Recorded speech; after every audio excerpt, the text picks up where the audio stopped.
Oke, selamat siang semuanya. Mata kuliah hari ini adalah struktur baja 2 dengan kode mata kuliah adalah TS 62082. Jadi struktur baja 2 ini berada dalam posisi semester 6 ya, dan memiliki beban SKS itu sebesar 2. Jadi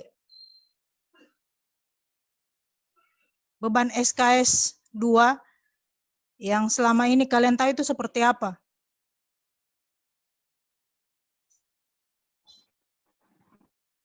Seperti apa? Ada yang tahu? Beban SKS. Yang 2 itu seperti apa yang kalian mengerti?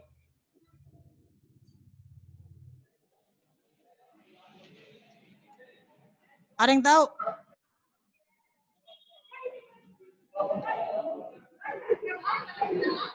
Dua kali 50 menit, Bu. 2 kali 50 menit. Yang lain?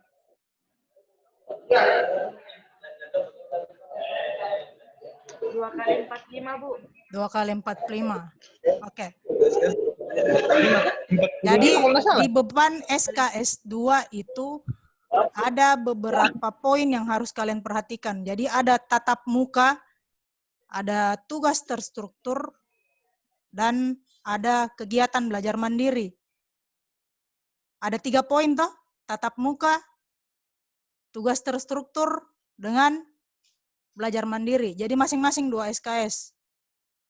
Nah, untuk tatap muka, 1 SKS itu setara dengan 50 menit. Jadi, untuk tatap muka, nilainya adalah 100 menit. Kemudian untuk tugas terstruktur, itu nilainya adalah 2 dikali dengan 60 menit. 120 menit. Kemudian untuk untuk belajar mandiri, itu nilainya adalah 2 dikali dengan 60 menit, jadi 120 menit. Jadi total untuk 2 SKS ini adalah 100 menit untuk tatap muka, ditambah tugas terstruktur adalah 120 menit, jadi sudah 220 menit, ditambah dengan 120 menit lagi untuk tugas untuk belajar mandiri. Jadi berapa menit totalnya? 340 menit. Itu untuk struktur baja saja. Jadi kalau kau ambil 24 SKS berarti berapa menit tuh? Banyak-banyak toh?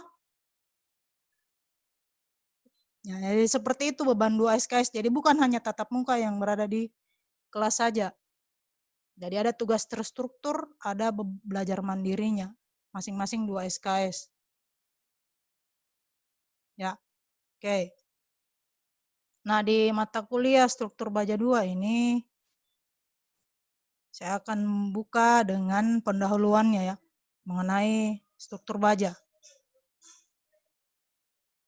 Oke, dalam konstruksi mengapa harus material baja yang harus kita pakai? Apa alasannya? Alasan yang pertama yaitu memiliki kekuatan yang tinggi. Ya. Dalam hal ini berat konstruksinya itu ringan dibandingkan dengan konstruksi beton. Kemudian bahan dari baja itu relatif homogen atau serba sama, ya. Kemudian mudah dan cepat dipasang atau diinstal ya, di erection. Kemudian seperti yang kita ketahui bahwa bahan baja itu ductile, tidak getas, ya. Jadi sifat dari ductile atau tidak getas ini kalian sudah pelajari di struktur baja 1. Kemudian struktur baja itu dapat didaur ulang. Lalu yang berikutnya, struktur yang dihasilkan bisa bersifat permanen dengan pemeliharaan yang relatif sederhana. Jadi ini beberapa poin penting mengapa material baja itu digunakan sebagai bahan konstruksi. Kemudian ada beberapa kelemahan atau keterbatasan dari struktur baja itu sendiri. Jadi kekuatan baja itu menyusut drastis bila terjadi kebakaran. Ya, jadi baja ini jika dikenai dengan suhu yang sangat tinggi, maka kekuatannya itu akan menurun. Kemudian karena baja ini mengandung besi ya, pasti terjadi karat ya jika waktunya sudah lama. Kemudian ada bahaya tekuk. Ini bahaya tekuk bisa terjadi pada batang tekan atau elemen kolom ya, tekuk. Oke, di sini kita akan keliling dunia dulu. Kita akan melihat beberapa contoh dari struktur baja itu sendiri. Oke, yang pertama ini ada jembatan kereta api di sebuah sungai di Amerika Serikat. Kalau kalian lihat konstruksinya tuh masih konstruksi anak sekarang bilang jadul, ya, sesuai dengan zamannya lah. Ya, mulai dari tiang penyangganya, kemudian trusnya atau rangkanya. Jadi seperti itu rangka baja yang ada di awal-awal abad ke-20 di Amerika Serikat. Kemudian ini ada jembatan kereta api ya. Ini melewati sebuah sungai. Ya, kalau kita lihat, jadi berdasarkan sejarahnya jembatan Booth Kelly ini itu di ereksinya atau dibangunnya itu pada tahun 1882, tapi bukan di tempat yang ini. Jadi dia diereksi di tempat lain. Kemudian nanti dipindahkan lokasinya pada tahun 1900. Ya, jadi kalau kita lihat konstruksi bajanya ini merupakan konstruksi atau truss Whipple ya. Whipple itu gabungan dari profil baja dan ada beberapa rod baja atau kawat-kawat baja. Bukan kawat baja yang seperti biasa ya, tapi dia mempunyai diameter khusus untuk kawat bajanya. Oke, kemudian ini juga jembatan kereta api. Ini pada tahun 1970-an. Jadi sudah full rangka ya, sudah ada tidak memakai rod di sini ya atau kawat baja. Full pakai profil ya. Kemudian ini yang ada di Indonesia, yang ada di Sumatera ya. Jadi ini bentuknya jembatan pelengkung dan ada truss biasa ya seperti ini. Oke, ini sudah lebih canggih lagi. Ini ada di Australia ya.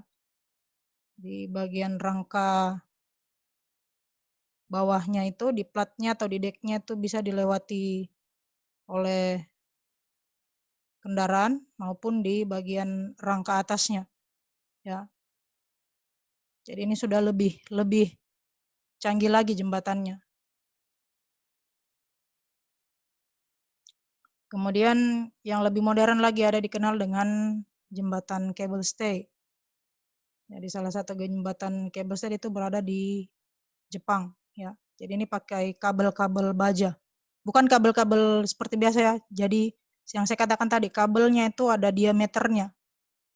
Ya. Jadi satu saja putus berarti jembatannya konsekuensinya pasti runtuh ya. Seperti itu. Oke. Jadi elemen baja bukan hanya dipakai untuk membangun sebuah jembatan saja, tetapi di sini contohnya juga ada membangun sebuah menara. Salah satunya adalah menara Eiffel di Paris. Kemudian untuk bangunan Rangka baja itu dipakai untuk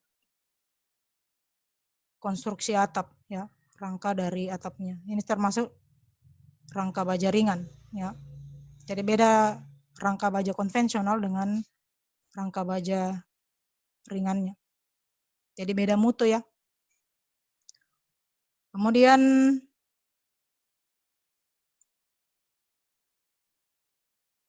oke, ini yang lebih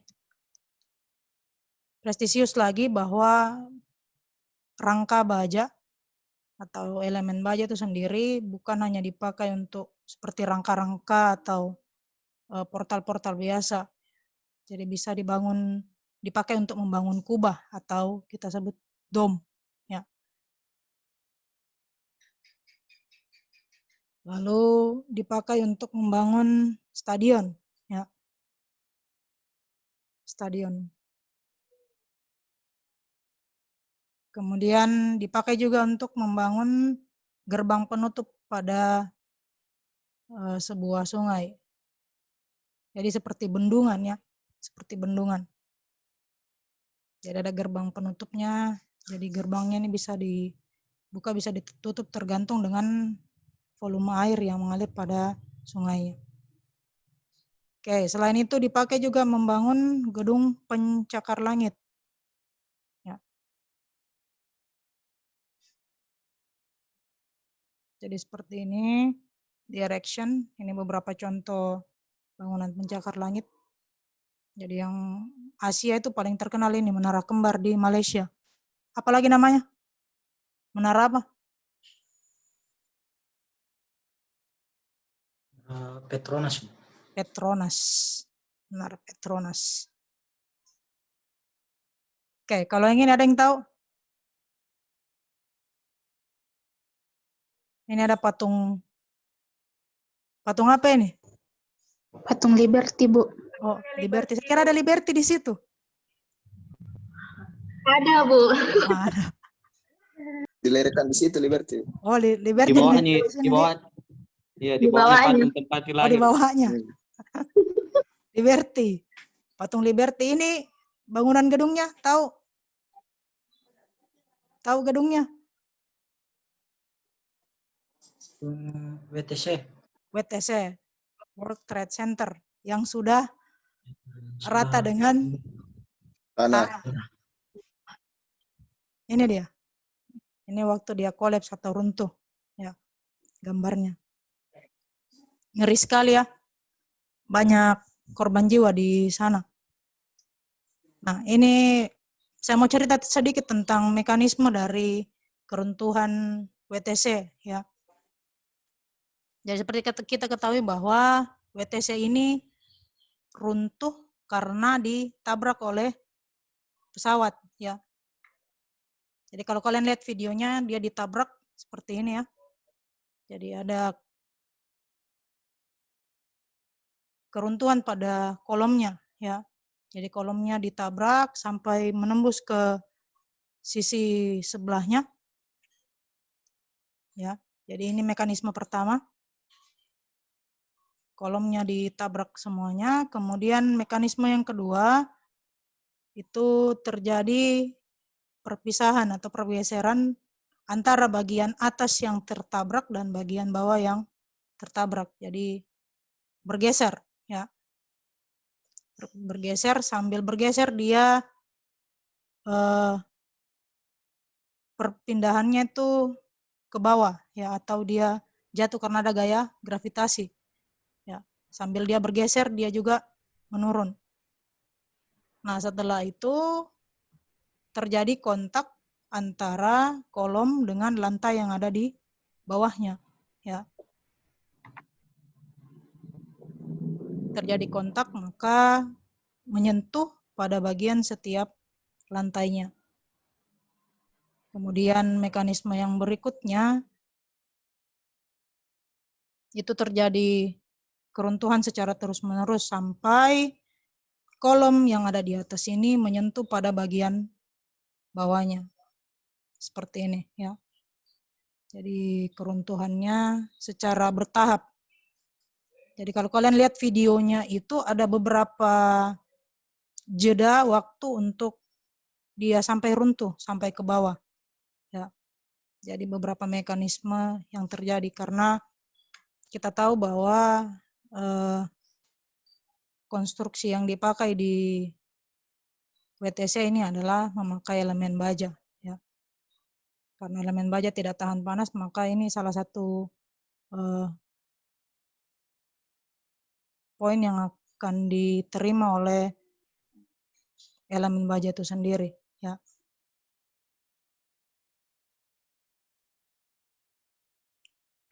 Oke, jadi yang di dunia industri itu struktur baja juga banyak dipakai. Kalau kalian lihat gudang-gudang di kawasan itu banyak memakai konstruksi baja. Ya. Jadi disebut sebagai portal frame. Ya. Ini kita sebut sebagai gable, yang berbentuk rangka ini kita sebut sebagai portal frame. Ya. Jadi salah satu contoh untuk bangunan industri ya, gable frame. Jadi kalau gable frame itu keuntungannya adalah setiap bagian ya itu memiliki dimensi yang seragam ya. Jadi biasanya cepat terpasang atau cepat diinstal kalau dimensinya itu seragam. Oke, untuk pendahuluan atau preliminary ada yang mau ditanyakan sebelum kita masuk ke kontrak kuliah? Atau ada yang mau didiskusikan?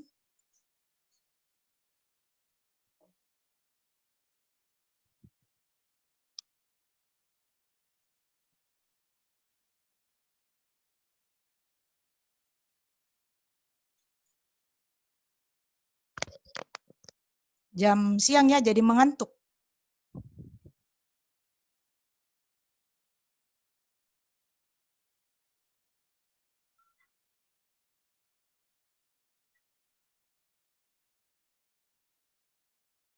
Oke, kalau begitu kita lanjut ke bahan kuliahnya. Jadi untuk di struktur baja 2 ini ada beberapa bahan kuliah akan dipelajari. Yang pertama tentang dasar dari struktur baja itu sendiri, yaitu filosofi desain. Ya, kemudian ada balok. Jadi ada beberapa materi yang akan kita lihat nanti di balok, kemudian kolom juga, lalu di kolom komposit. Jadi kolom komposit ini perpaduan antara baja dan beton itu sendiri. Ya. Kemudian plat dasar, ya. Lalu perancangan sambungan, kemudian secara keseluruhan kita akan rekap ke dalam contoh perancangan struktur baja. Kemudian untuk referensinya sendiri, itu kalian bisa memakai buku struktur baja, perilaku dan analisis dan desain dari Bapak Wirianto Deobroto ya, jadi bisa nanti di searching. Sudah ada e-booknya nih ya. Kemudian ada spesifikasi bangunan gedung. Baja struktural ini SNI 1729 2015.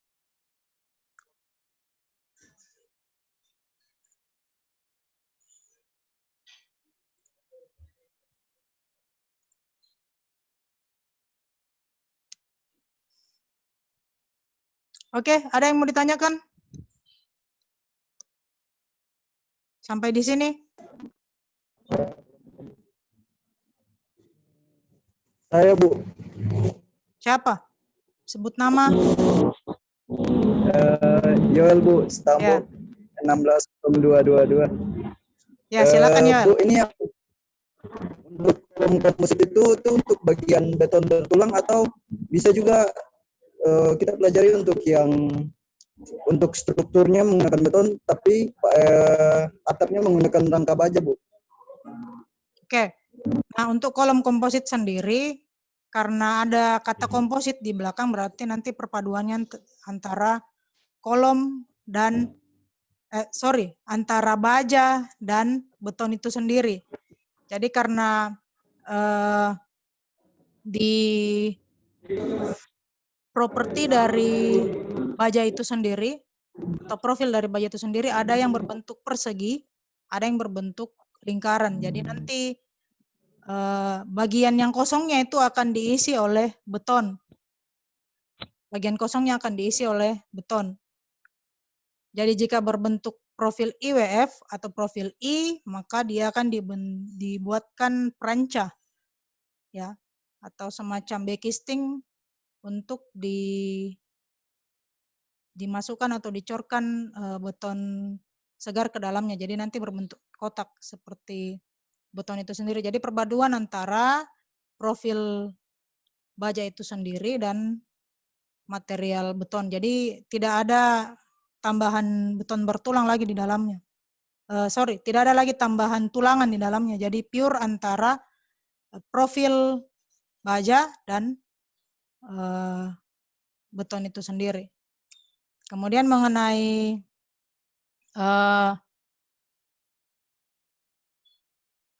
kombinasi, ya, kombinasi antara struktur kolom itu dengan rangka itu sendiri, jadi bisa dipakai, ya. Oke, jadi kombinasinya bisa dibuat antara kolom komposit nanti dengan rangka itu sendiri. Oke, masih ada pertanyaan? Kalau tidak ada, kita ke kontrak kuliah, ya, untuk struktur baja 2 ini. Jadi untuk kehadiran itu 75% dari jumlah tatap muka. Jadi tatap muka di sini karena kita masuk dalam blended learning, ya. Jadi ada tatap muka, ada video conference seperti ini, kemudian ada melalui asinkron, baik melalui WhatsApp atau melalui email atau melalui Telegram, ya. Jadi itu akan direkap semuanya adalah 75%, ya. Kemudian untuk tugas kecil atau tugas kelompok ini bobotnya adalah 50%. Lalu ada kuis atau tanya jawab seperti dadakan, ya. Itu nilainya 10%. Kemudian untuk UTS bobotnya 20% dan untuk UAS adalah 20%. Nah, karena di struktur baja 2 ini ada tugas besar, maka wajib untuk diselesaikan, ya. Oke, ada yang mau ditanyakan mengenai kontrak kuliahnya atau ada yang ingin mau revisi mengenai kontrak kuliahnya?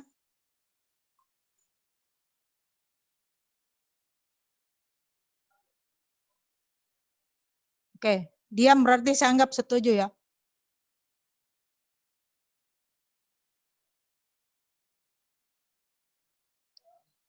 Oke, tugas besar. Tugas besar itu harus memerlukan plan atau rencana. Ini memotivasi buat kalian supaya bagaimana mengerjakan tugas besar itu secara terstruktur. Jadi kalian harus membuat rencananya dulu. Seperti bobot SKS yang telah diberikan dalam struktur baja ini. Jadi ada 2 SKS, berarti kalian harus memaksimalkan 2 SKS itu.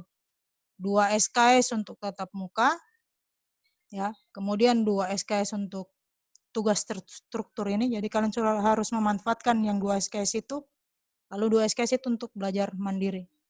Jadi saya harap kalian bisa menggunakan 2 SKS ini dan merencanakannya itu lebih baik lagi. Jadi buatlah sebaik mungkin bagaimana rencana kalian untuk menghadapi kuliah struktur baja ini ke depan.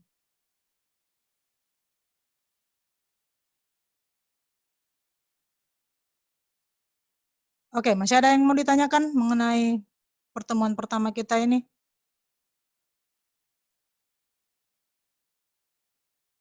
Baik, jika tidak ada berarti kita akan ketemu dan berinteraksi lagi melalui WhatsApp grup yang sudah kita bentuk bersama ya. Oke. Baik, selamat siang semuanya.